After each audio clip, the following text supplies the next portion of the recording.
Hello, everyone. We have a couple of minutes and we will be ready to start. So hang tight, y'all. We'll be ready to go in a minute. Can y'all hear me okay, though? Let me double check.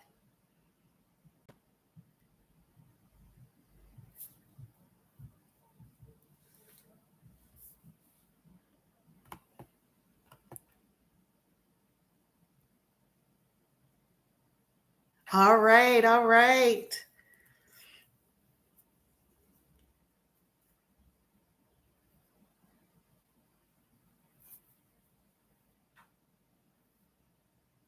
Okay, people are coming in. We still have about 1 minute. So while we're waiting before we get started, go ahead and tell me where you're calling in from, as always.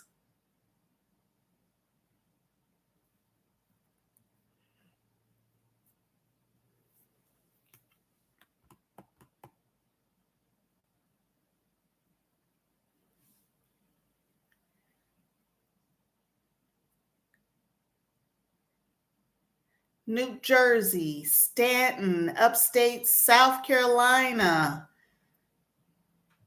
Pittsburgh, Fontana, California. All right, all right. St. Louis, I believe. St. Louis, yes, yes. Keep them coming. Let me know where we all coming in from. New Jersey, Nashville, Connecticut, New York City.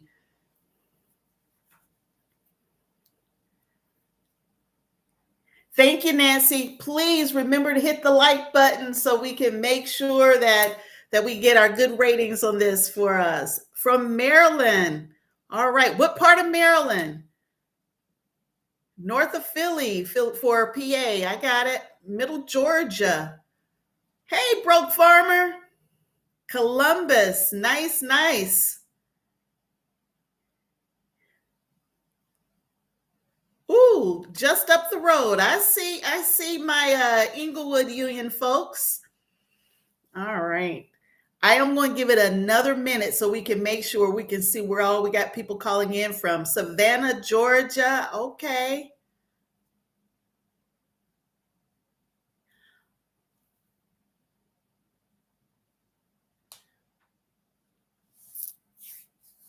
Baltimore. Okay, okay. Now, are we really talking Baltimore or are we talking one of the outskirts of Baltimore? Because I know Baltimore. I used to live there. Okay. Dallas, Fort Worth. Okay. Central Texas. Birmingham. Okay. All right. I'm seeing people coming in from all over the place. So let me go ahead and jump in, but please keep putting in where you're calling in from because I go back out and I look at every comment. I might not get them all today, but I will try to get to all of the comments after the recording's over if I missed something today. But I wanted to open up today. This is only my second live stream, so be patient with me. My daughter Taylor is my moderator, and she's doing it for me from Georgia, and I am in Southwest Ohio. I always say Southwest Ohio, but y'all, I'm in Dayton, Ohio. That's where I'm calling in from. But so she's going to try to help me out so I don't miss anything too much. But I wanted to start with a little bit about myself and where I'm from and just my background and my history. I'm always out there talking about gardening, but I do have some new viewers, some new subscribers, and some new members that don't know my backstory. And so I wanted to share just a little bit with you. So, like I said, I live in Dayton, Ohio. Okay. It's not the biggest town, but it's not the smallest town either. So I live in the suburbs of Dayton, Ohio. But I'm originally from North Carolina, a teeny tiny town that you can't even find on the map, but it's in between Charlotte and it's in between Asheville. So for those who know that area, you know, there's a lot of little towns in between those two areas, but that's where I grew up. And I grew up with my grandparents on I mean, it really wasn't a farm when I was growing up there because, they only had like 3 acres or something like that. But when they were younger and my mom and her siblings were growing up, they were sharecroppers. That's what they did for a living. They were sharecroppers. They grew all kinds of food. And so they loved to farm. So when I was growing up with my grandparents, it was just about eating good food to me. I didn't work out in the garden. I saw it in the backyard, right? I saw the watermelons growing out there and the beans and that nasty okra I'm always talking about. All of that stuff was growing. And I ate all of that stuff, but I wasn't allowed to help in the garden. That was only for my grandfather and those folks. I wasn't allowed to help can. I wasn't allowed to help preserve. I think they let me break a few beans, and that was about it. But that's the food that I grew up on. So then I grew up, I moved away, I went off to college in Indiana, South Bend, Indiana. So if anybody knows where South Bend, Indiana, you know where I'm talking about. But I went to school in South Bend, Indiana, and got away from my roots, is what I like to say. I got away from my roots. So the faster I could cook it, the better. If it came in a box, I bought it. And with that, my health got really, really bad. Fast forward a few more years, I moved to Baltimore, Maryland, and joined a company. It's a consumer products company. I'll just leave it there. And I am now a safety professional for that company. And I've been with them for almost 28 years. I'm a little over 27 and a half years. I'm a safety professional and I travel all over North America to my different sites to make sure that we're being compliant with the law and we keeping people from getting hurt. That's what I do for a living today. And y'all, I just got off a plane getting home less than 2 hours ago. That's just how much I travel. I think I spent less than 8 hours home before I left for this trip.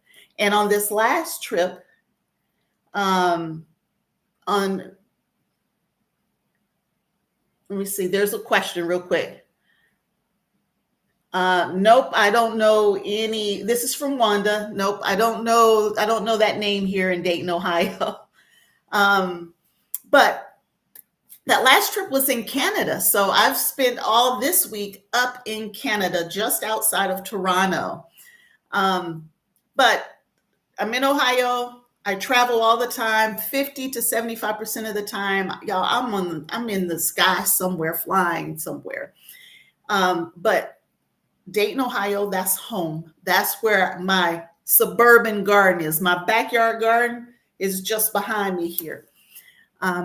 In my home, for the new folks, I live with my mother, who, by the way, she hates to garden. She loves to eat fresh vegetables, but she hates to garden because, again, they were sharecroppers. It wasn't a choice back then. It was, they had to put food on the table, so that's why they gardened. So she's not big into gardening, but she's big into eating everything right now but okra because I've made too much okra this year. Also in my home, I have 2 young girls. I have a 10-year-old and a 12-year-old adopted daughter. So I used to be a foster caregiver. I've had about 60 kiddos come through my home over the years, and I adopted 2. And so I have Taylor, who's my moderator on the phone here with me, and I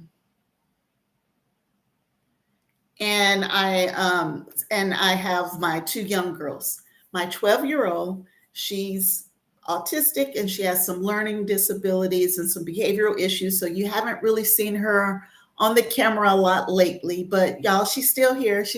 We're still getting through things and learning how to navigate because, this is something she's going to have to work with for the rest of her life. So we're getting through it. And then my 10-year-old, you've seen her a lot lately out in the garden, running around in the background, playing games or me hugging on her. So I think that's it as far as who I am, where I'm gardening.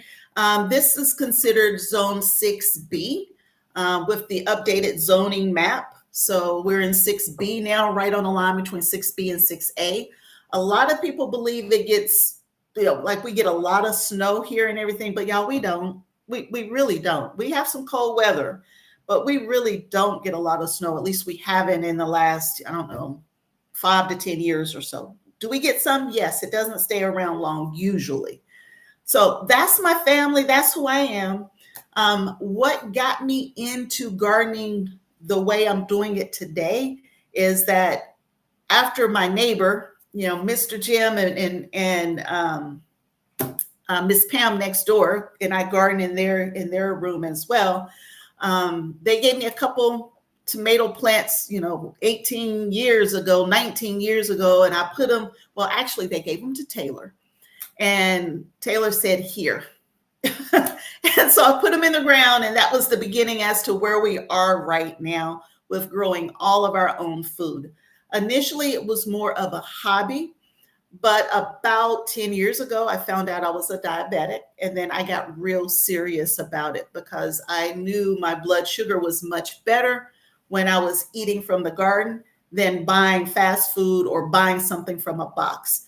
And so that's when I got real serious. I mean, really, really serious. And now today in 2025, I grow all of my own food. So that's my backstory, everybody. And so I got a lot of comments last time about let's try to keep the same format. And so I'm going to do the best I can to keep the same format for everybody today. But Taylor's going to be double checking all the comments coming in, and we will try our best to answer as many as possible.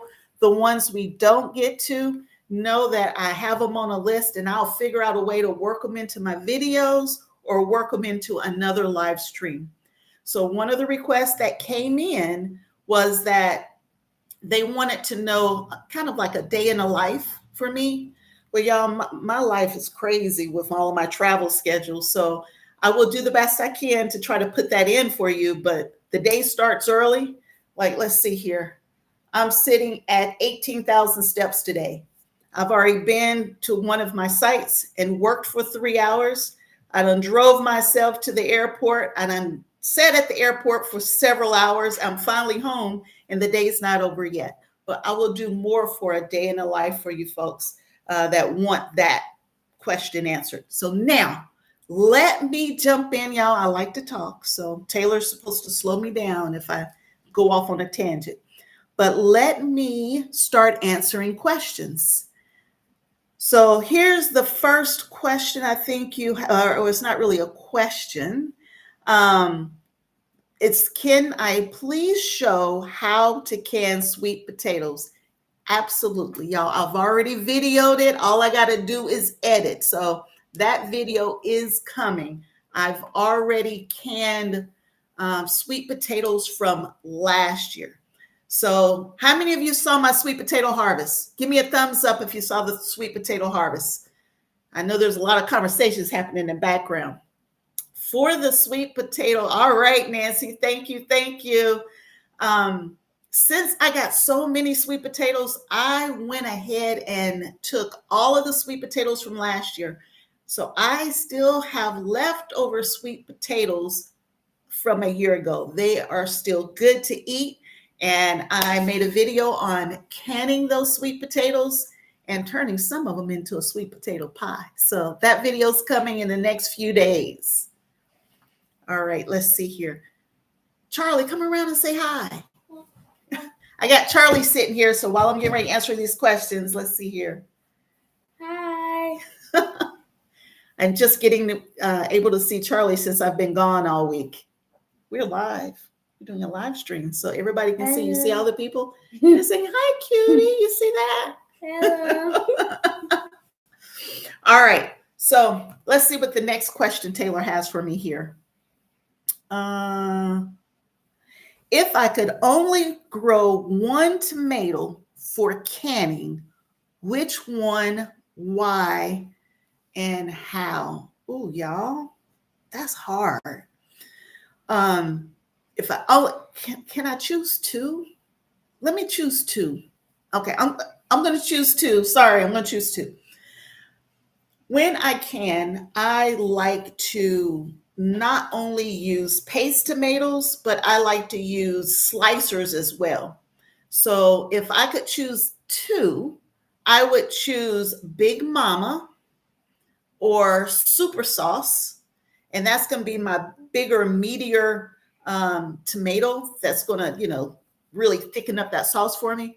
But I would also choose a Cherokee Purple as well because I like that deep smoky taste. And so I would mix the two together. So what is the other question here? Oh, Taylor, you're coming too fast. Hold on, let's see. All right. So those would be my two tomatoes and the why. I gave you the why. And how would I can them? I have some canning videos out there from last year, but I would, there's going to be some videos, y'all. I've just been traveling and I don't know why Taylor decided to get married. So everything's kind of piling up on me, but we will do more videos. I would probably can them as spaghetti sauce because that's one of the biggest things that we use tomatoes for. I still have pizza sauce from 2 years ago, I believe it is. Yeah, I think it's 2 years ago. And then something we call hot tomatoes. It's a sweet tomato with some cayenne peppers mixed into it. And we call that a hot tomato. My grandmother used to make it with extra tomatoes when I was younger. And so I would probably do hot tomatoes, pour hot tomatoes over your field peas, your Crowder peas, right? They go with everything. You just put it on everything. But that's probably how I would can them. I used to do, or stewed tomatoes or something like that. I would use diced tomatoes or stewed tomatoes as kind of like my blend that I can turn into anything. But when I'm making spaghetti and I want spaghetti sauce, I don't want to have to doctor it. I want everything already in it. Okay. All right. I'm going to try to take the next one. I'm falling way behind. I'm sorry, Taylor. I'm trying. Julie's asking, what variety of cucumber did I use in my hydroponic system? They're called Quick Snack. They're called Quick Snack. And right now, I'm going to be honest with you, everybody I've checked for Quick Snack, they're out of stock, right? And so I've gotten it from Victory Seed before. I've gotten it from Botanical Interest before. I'm trying to think, where else did I get it? I think that's the primary two places I've got it, but everywhere I've tried to get it lately, they're all out of stock. So we have to look around it, but it's called Quick Snack. The vines didn't get any more than, I don't know, 12 to 24 inches, but you kind of just string them up and they're good to go. And they produce very well. They were sweet. They had a small seed cavity. The skins weren't tough. And it's just enough to kind of get you through the winter. And my goal for next year is to grow some Quick Snacks next year outside as well. All right, let me keep going. Health and Harvest Homestead, what are my 2026 gardening goals? Okay. Always to grow more fruit because that's the one thing I don't grow enough of. So my goal is to grow more fruit, get a better handle on those squirrels digging up my green stalks. And I think I have the answer, y'all. Those little green stalk seed houses, y'all, they are working in my neighbor's garden. So I'm going to probably do more of that. What else are we going to do this year? My other goal for 2026 is to gift more food because I have nowhere else to put it. So making sure all of the neighbors around me have plenty of food as well. Of veggies, the one veggie I would like to grow more of is probably going to be turnip greens. I did good early on. I don't have many right now. And so for those who don't know, I call myself an author. I have 12 books on what is it called? On Amazon where you can buy books. I don't forget what it's called. I have 12 or 13 books out there. And 2 of them are seed starting journals that'll kind of help you track how, when you need to start your seeds, and, track how they're growing out in the garden, when you need to fertilize and that kind of stuff. So I've done that book 2 years in a row. If you're interested, it is on Amazon. And there's usually a link in all my videos to those books. And so I will be doing volume 3 here before Christmas, and I'll have volume 3 ready to go with some of the recommendations that my viewers have been giving me. All right. Brandy, I'm a green stalk lover. Okay. Oh, you're in trouble then, because you're one of us. You need to go to the, what do you call them? The AA classes for green stalk, because I'm addicted to my green stalks too. What are some things I would grow or not grow, and why? Some things do better in a raised bed. So in my green stalks, I've never grown potatoes. You can grow potatoes in your green stalks. I've never done that because I prefer to grow those in a metal raised bed. I feel like they get bigger. So your potatoes grow based on a lot of different things, but I find the more space you give them, the more depth and room to grow you give them, the bigger they will bulk up. And so that's why I don't put potatoes in my green stalks. And so for the other thing I wouldn't do would be sweet potatoes as well. I've figured out sweet potatoes, and I want the real big ones, so I won't be growing those in green stalks either. And then the other one that I would not grow in a green stalk would be corn. I know you can grow corn in a green stalk. In one of my wooden raised beds last year, I grew miniature corn just to see if I would like it or not. They only got 3 to 4 feet high, which was great, but the corn was like this big. And so I don't think that's a good use for my green stalk. I can't think of anything else right now. Winter squash, I probably wouldn't do just because they vine way too much. All right. I'm going to move on to Laura's Garden Sanctuary. Thank you for being a member, by the way. Thank you. Thank you. Here's the question. What tomatoes work best for canning? Diced tomatoes.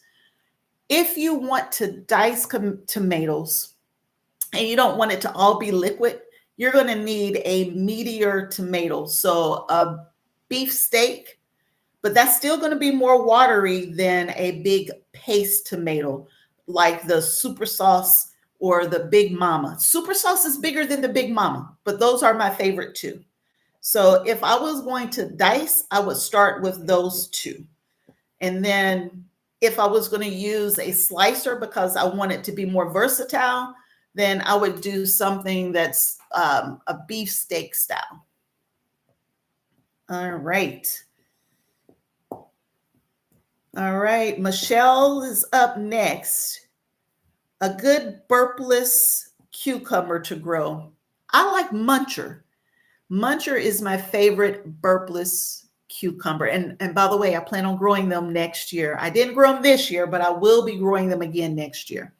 And so in the comments, other folks, please talk about your favorite burpless cucumbers.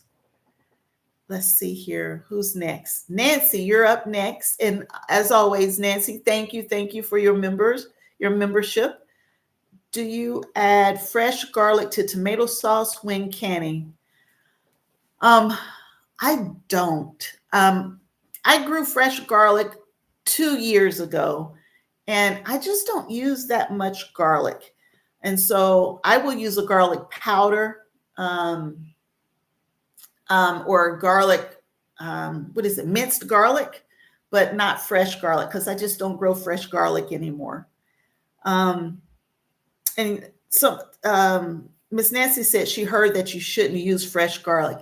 I don't know one way or the other for sure, but I do use minced or garlic powder, and it's usually freeze dried before, that's the kind of powder I end up with. Am I doing better, Taylor? No, I'm still behind. Okay, I'm sorry, Taylor. I'm trying. Woo! You're getting there. Okay.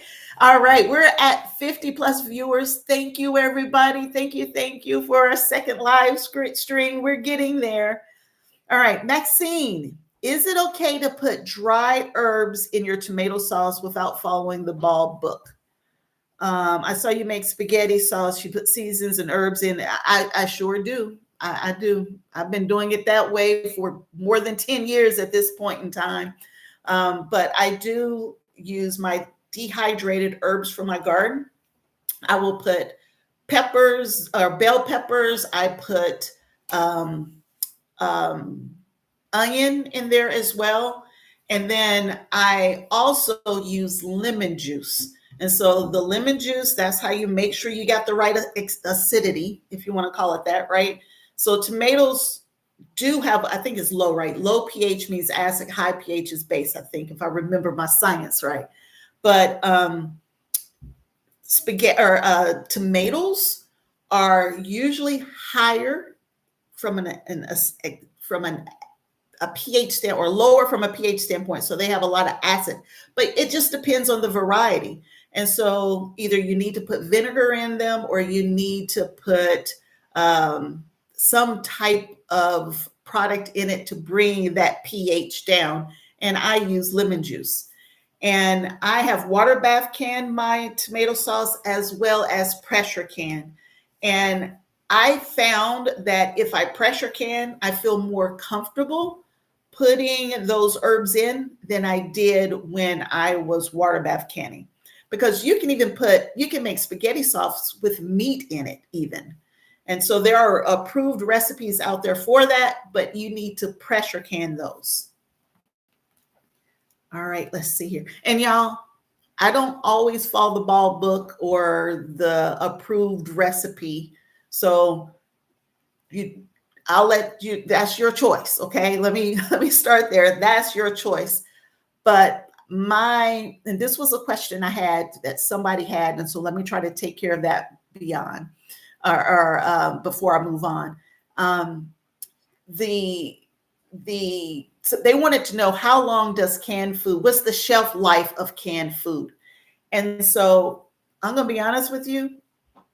I've eaten my canned food that's 4 or 5 years old before. I don't throw it out. I open it up, I taste it, I make sure everything's okay. And then I'll eat it. But if I see that I'm getting way too much of a particular canned food, then I just won't can that the next year. I'll take a year off so I can lower that stock. So I try to use the oldest stuff first. But I don't think there's any one number out there that'll tell you about shelf life that I know of anyway. You know, if it has a good seal and it's sealed properly, and one of the things you need to do is to take those rings off of them. That way you know that the ring's not holding that lid on. Get those rings off so you can make sure if you got that good seal or not. And then once you have that good seal, try to keep it in a cool, dark place where possible, because that's always going to help, right? Slow down any type of spoilage as well. All right. Miss Charlie, do me a favor and bring me one of those jars of sweet potatoes in here that I just canned up. Mm-hmm. Okay. Thank you. All right, let's see here. Next question from Brandy. What are some vegetables you would grow in, or some vegetables you would grow in the green stalk? Fall and summer vegetables. All of them except for the couple that I've already talked about. I will grow everything. I grow cabbage, greens. Let's start with the fall or cool season crops, we should say. Carrots, cabbage, cauliflower. I just harvested some cauliflower that I've been growing in there since early back or late spring, early summer. Cauliflower, broccoli. I probably wouldn't do Brussels sprouts. They have to stay in there too long. Like you plant them early in the season, you don't get anything to fall. So I probably wouldn't do Brussels sprouts. Lettuce, collard greens, mustard greens, turnip greens, beets, even though I don't like beets.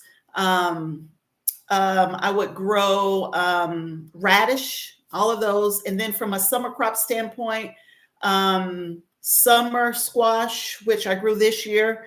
I even grew melon in there this year, and I accidentally cut it early. I wasn't trying to cut the melon out. That was the best tasting cantaloupe I've ever grown. It was delicious. What else do I grow? I grow everything. I mean, name it, I grow it. I wouldn't grow okra just because it gets too tall. I wouldn't grow okra. That's another one.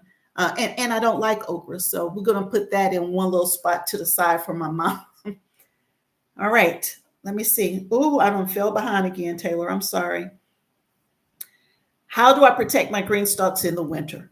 So I do not grow in my green stalks outside in the winter. I will push the limits by putting a frost cover over it. But once December gets here, I call it quits outside, and I grow indoors in my green stalk in my indoor grow space. And then the first things that I plant outside in the spring are typically my green stalks, because lettuce just does amazing in a green stalk, and they like that light frost. So I'll put my greens and my lettuce out there first. But not outside in the winter, not in Southwest Ohio. All right, I done lost my spot. Let's see here. Uh-oh. Where's my spot here? You have one from Nisha. Oh, I see it. Not fenced. That is correct. I do not have a fence on my garden.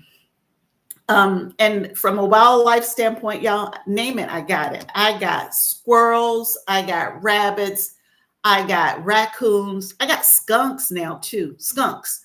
I have coyotes, I have deer, there are groundhogs somewhere running around out there too. Name it, I have it.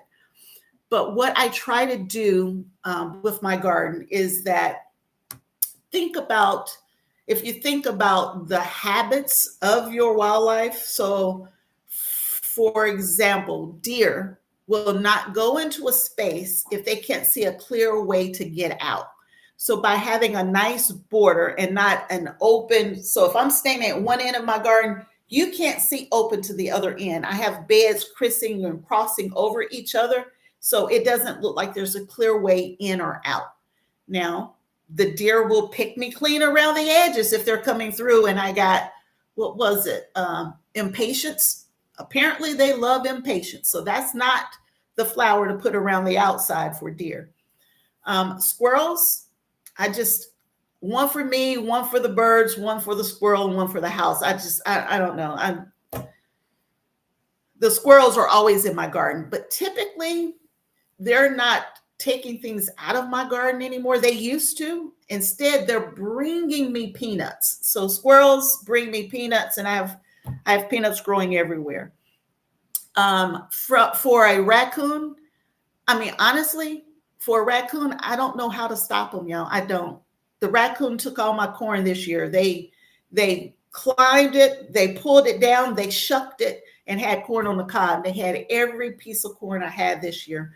I really believe they would unzip protection and go in and get it. So I don't know how to stop raccoons. Everybody else and every other critter out there, I usually do pretty good. It's just that raccoon I don't have an answer for.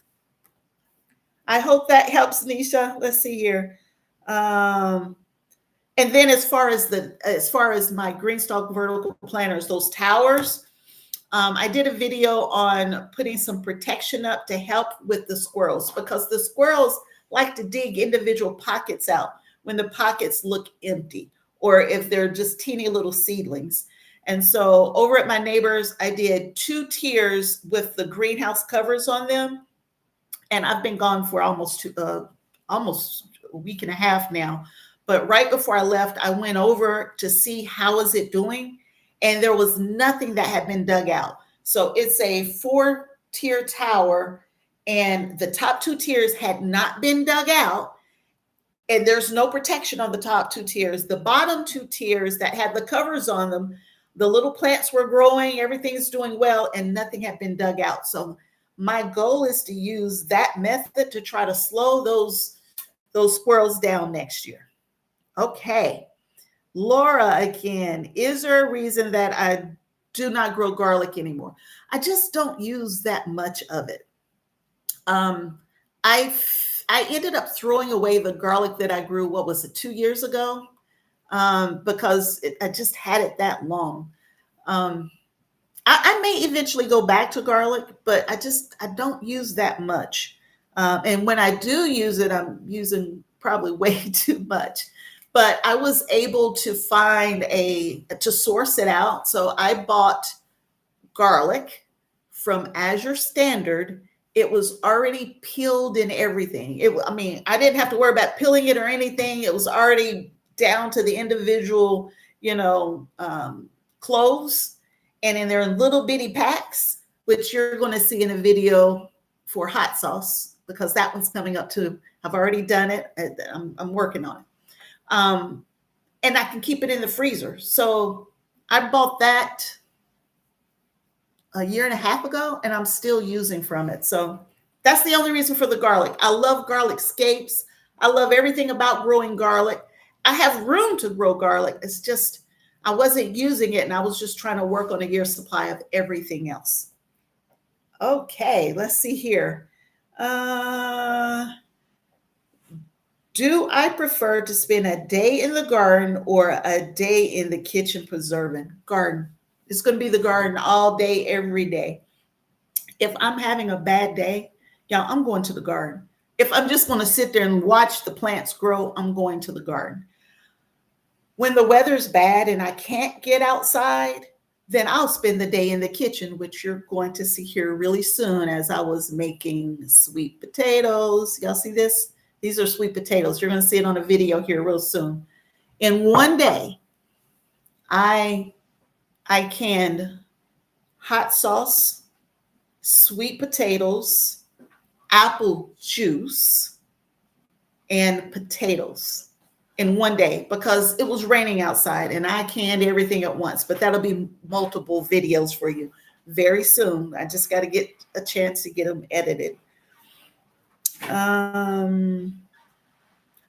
But I do like to cook though, y'all. I really do like cooking. But with my family being so small, I don't know how to cook for just a few people. So I end up cooking too much. And then I have to put it in the freezer and figure out a way to save it for another time. And right now, y'all, my freezer's full of tomatoes. I don't have nowhere to freeze anything at the moment because we got to get to those tomatoes next.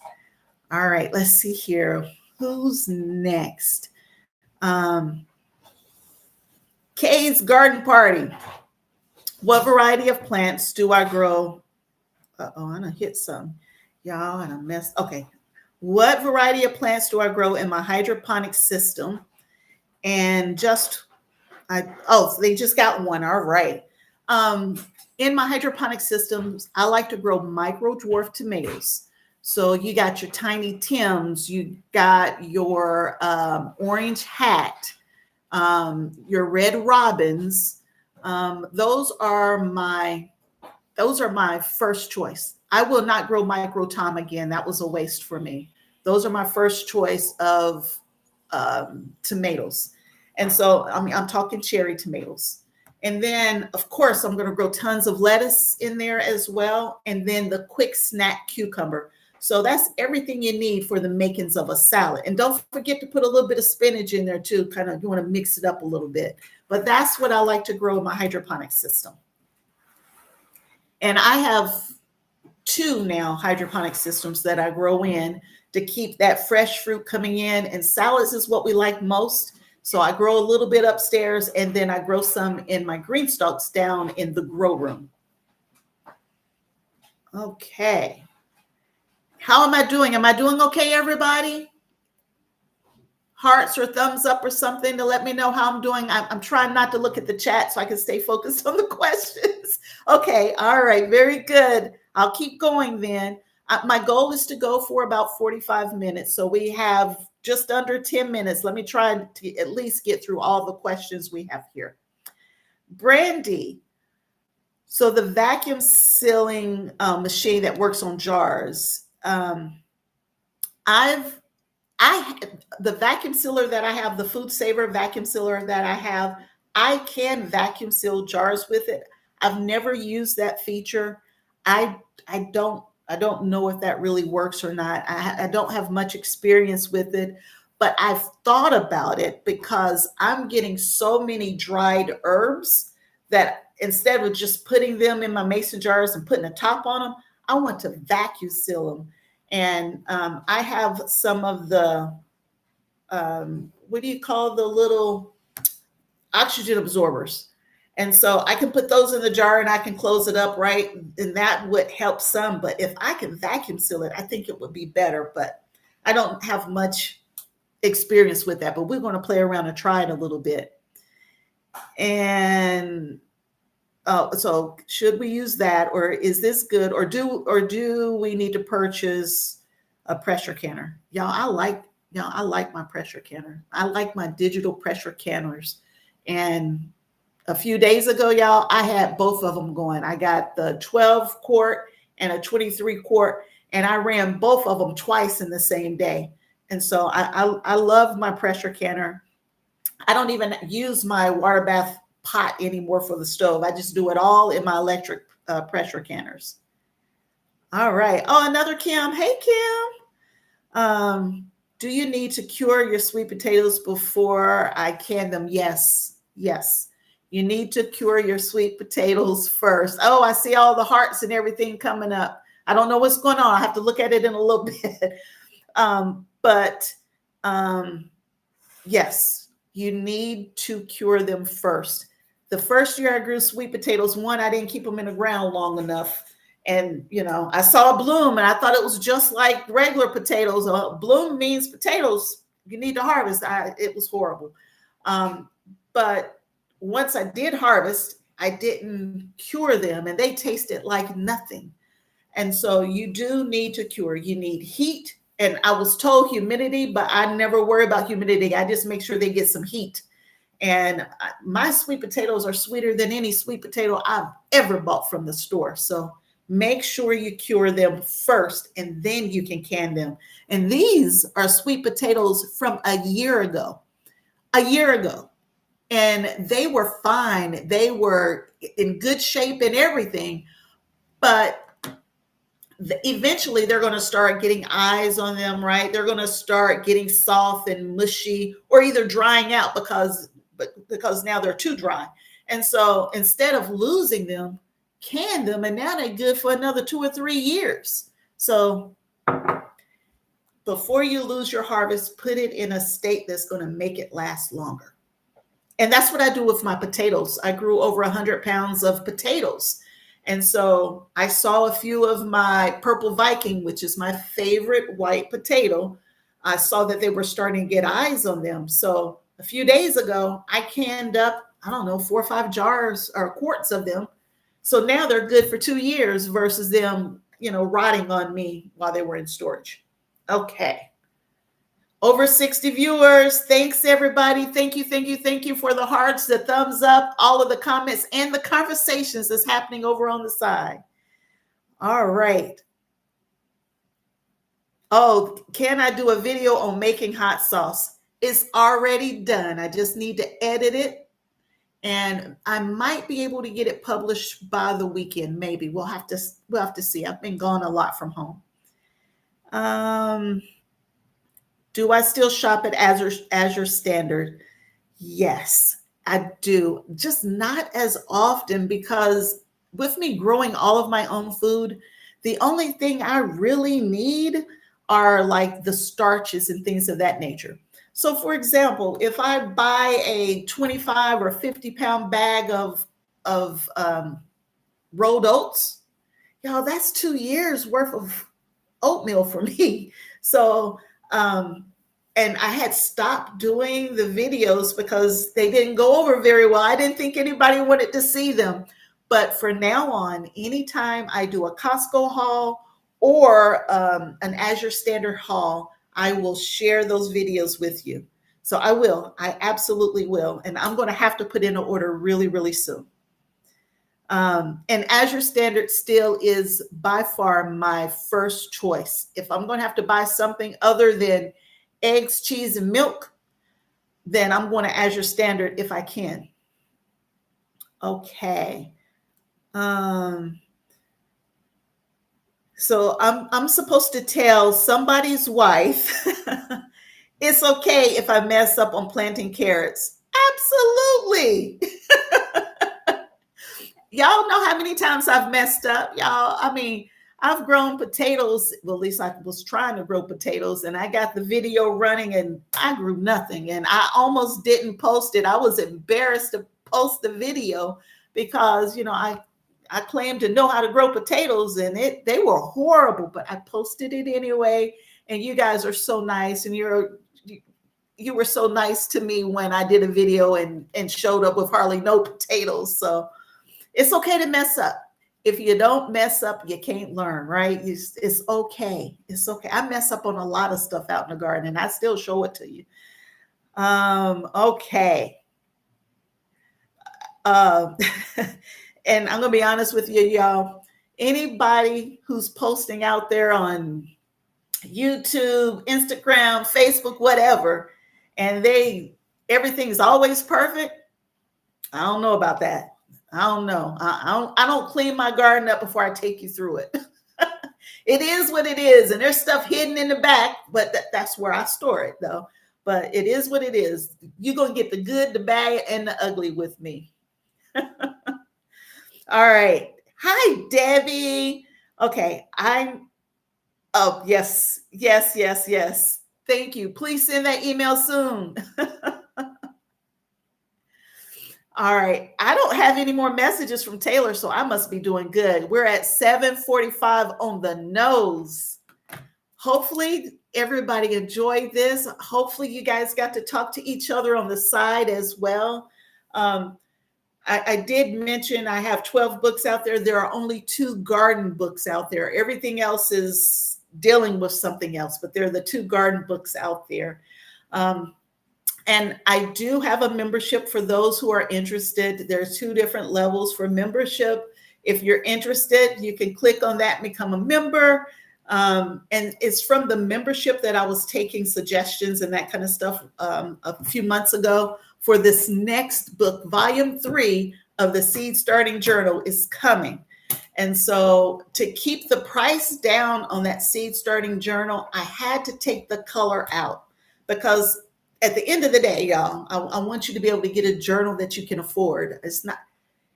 I'm not going to get rich on these journals, but it's not about that. It's making sure that people have what they need so they can start growing their own food, because everybody can do this. You don't need a lot of space. You can grow your own food. Just take your time. You can do it. Let me see what else. And thank you, Nancy. Consider subscribing to the channel. We are just under 15,000 subscribers. And, the number is going up. It's that time of year where people stop thinking about gardening. But y'all, I garden all year long. I'm going to be down in the basement after the wedding. So I am going to be a little later starting my indoor garden this year, since we're working on my daughter's wedding. And y'all, we are less than 4 weeks out from that wedding. So I'm spending a lot of time away for the wedding, as well as traveling for work right now, trying to get it all in before the holidays. But the indoor grow space will be set up. It will be late, though, this year. And if you want to go ahead and get your indoor grow space started, please, I got a whole playlist that's just about indoor growing. And all of my videos are there for the last, 3 years or something like that. So you can use those to get started if you can't wait for me to get started. What else, Taylor? What did I forget? Greenstalk. Yes. Lisa, who talked about using your code for their Greenstalk frost covers. You should really give some more information on that code and what all you can get. Okay, thank you. So I am a Greenstalk affiliate. I have 15, will be 17 Greenstalks here by the end of this calendar year. And I do have a code. It's called COZY10, KOZY 10. And you can get $10 off your orders of $75 or more, I believe it is. And you can stack it, y'all. So, Black Friday is going to be here in a minute, right? All of that holiday shopping, you can stack that code on top of whatever sale Greenstalk has. So don't forget about that. And I'm also a Vigo Garden affiliate as well. And so for the metal raised beds and their herb planters and anything that Vigo Garden got going on, I am an affiliate for them. And in the description, and y'all, that code's not as clean as the other one. You have to look that one up. It's too many numbers and letters. I can't tell you exactly what that code is, but it is in there. In every video I make, you're going to find the green stalk. You're going to find the Vigo Garden, and you're going to also have copies to my 2 journals. And I think that's it then, right? I think that's it.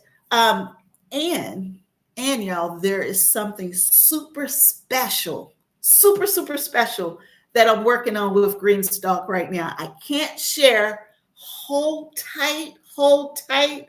I can't wait until I can share it with you, but there's something super special that we're doing together. All right, y'all. I am 4 minutes over. Thank you so much again. We will be back here in 2 weeks. Where am I going to be in 2 weeks? Let me see. And I don't even know what time zone I'm going to be in 2 weeks, but I will schedule the next one the same way I did this one. And so you'll see it come across. I will also put a reminder out there just before we do the live video. I just want to say thank you to Taylor for helping me do this again. And thank you, everybody who's out there. Hopefully, I answered most of the questions. You can always hit me up on email, and I will try to answer questions there as well. So I will say my favorite line right here. Don't forget to like. Don't forget to do the thumbs ups and the hearts and all that kind of stuff. But here's my favorite line. So until next time, and I hope there will be a next time that you choose to hang out with me, Kim, at Kim's Cozy Corner. Bye, everybody.